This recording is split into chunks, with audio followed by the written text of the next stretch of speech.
ធីសាថែទាំការផ្ដល់អុកស៊ីហ្សែនបាទអញ្ចឹងយើងពិនិត្យមើលវិជ្ជបញ្ជា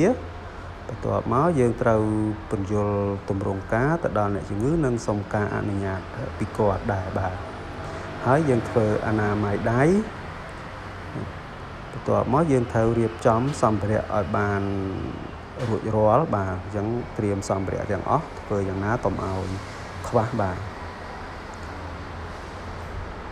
យើងរៀបយើងមើលត្រួតពិនិត្យហើយកុំភ្លេចដាក់ផ្លាកហាមជក់បារីផងបាទបន្ទាប់មកយើងដាក់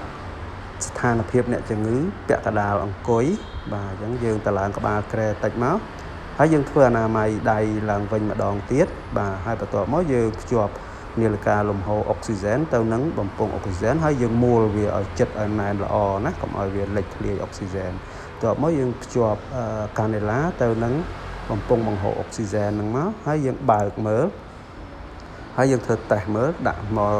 ដៃយើងមកដាក់លើខ្នងដៃអញ្ចឹងមានខ្យល់អុកស៊ីហ្សែនចេញមកទេបាទអញ្ចឹងយើងធ្វើតេស្តបាទអញ្ចឹងបើមានហើយយើងដាក់ចូលទៅក្នុងចំពោះអ្នកជំងឺយើងពាត់ទៅជាខាងក្រោយហើយតាក់មកខាងក្រោមចកាកើមហើយយើងរឹតឲ្យបានណែនល្អមកបើសិនជាចាំបាច់យើងអាចបិទបង់ស្អិតបន្ថែមទៀតកុំឲ្យរបូតបាទអញ្ចឹងយើងត្រួតពិនិត្យមើលឡើងវិញថាតើអុកស៊ីហ្សែនមានលេចធ្លាយអីទេហើយមានលំហូរបានត្រឹមត្រូវដែរឬទេបាទ